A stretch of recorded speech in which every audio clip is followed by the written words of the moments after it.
Mais on pourrait aussi vous dire que ce qui explique ce qui explique à mon avis en grande partie le désamour de plus en plus grandissant entre les Français et l'Europe, c'est qu'en réalité, le parti qui pourrait, si vous voulez, redorer l'image de l'Europe auprès des Français, ce serait un parti en fait néo-gaulliste. Parce qu'en fait, ce que les Français regrettent, c'est l'époque de l'Europe qui était franco-centrée, c'est-à-dire l'Europe du général de Gaulle en réalité. Alors qu'aujourd'hui, ce qu'ils voient finalement, c'est une Europe qui a complètement échappé quelque part à la France. Aujourd'hui, l'Europe est quand même géographiquement, politiquement, économiquement germano-centrée. Et c'est ça en fait qui embête les Français. Alors après, il faut aussi un peu regarder l'histoire et il faut comprendre que si l'Europe est devenue germano-centrée, c'est parce que nous autres Français l'avons abandonnée.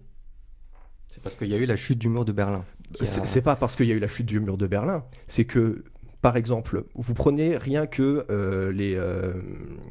un sujet qui est assez délicat en ce moment qu'on a au niveau de l'Union européenne, c'est sur les numéros 1 et les numéros 2 des administrations publiques européennes.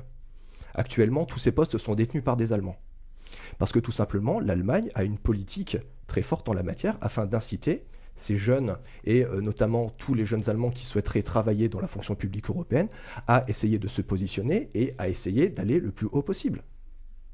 Quand on dit aux Français, ben en fait, non, l'Union européenne, ça ne sert à rien, non, l'Union européenne, ça ne sert qu'à faire des normes qui sont strictement inutiles, et ainsi de suite, déjà, ça démotive ceux qui ont envie d'aller travailler dans les institutions européennes. Bon, après, la personne a envie ou n'a pas envie d'aller dans les institutions européennes. Ça, c'est un autre débat. Mais après, il faudrait peut-être que la France se remette en marche, sans faire de jeu de, sans faire de, sans faire promotion. C'était une promotion. Sans faire de promotion quelconque pour un parti politique, mais il faudrait que la France se remette en marche en matière de lobby. Oui, mais est-ce qu'elle le peut dans le sens où l'Allemagne, au sein de l'Union européenne, a des atouts que la France n'a pas? D'abord, il y a eu l'élargissement à ce qu'on appelle à l'Est, c'est-à-dire en fait à l'Europe centrale. Et l'Europe centrale, les économies de l'Europe centrale sont intégrées. C'est l'Interland allemand.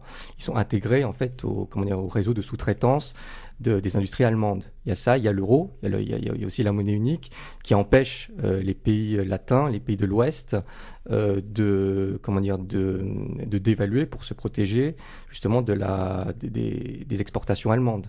Donc en fait, structurellement, l'Europe ne peut qu'être germano-centrée. C'est pas seulement une question de simplement se disputer des places dans des administrations. Après, il y a une autre chose. À chaque fois qu'on fait, nous, une révision des traités européens, il faut qu'elle soit adoptée à l'unanimité. Il suffit qu'il y ait un seul État qui dise non pour dire non, ça ne me convient pas. Oui, ça veut dire que l'Europe peut pas être changée. Si, l'Europe peut tout à fait être changée. À l'unanimité. Oui. Alors, quelles sont les chances? C'est comme au banc dimanchot, en fait. Il faut avoir 28 cases 28 images identiques, en fait. Oui, mais alors, si vous voulez... Les majorités dans les pays ne sont pas les mêmes, les majorités politiques ne sont pas les mêmes. À obtenir l'unanimité entre le gouvernement populiste en Italie, le gouvernement plutôt libéralo-européiste en France, les pays d'Europe centrale qui ont une autre stratégie encore, c'est une chimère.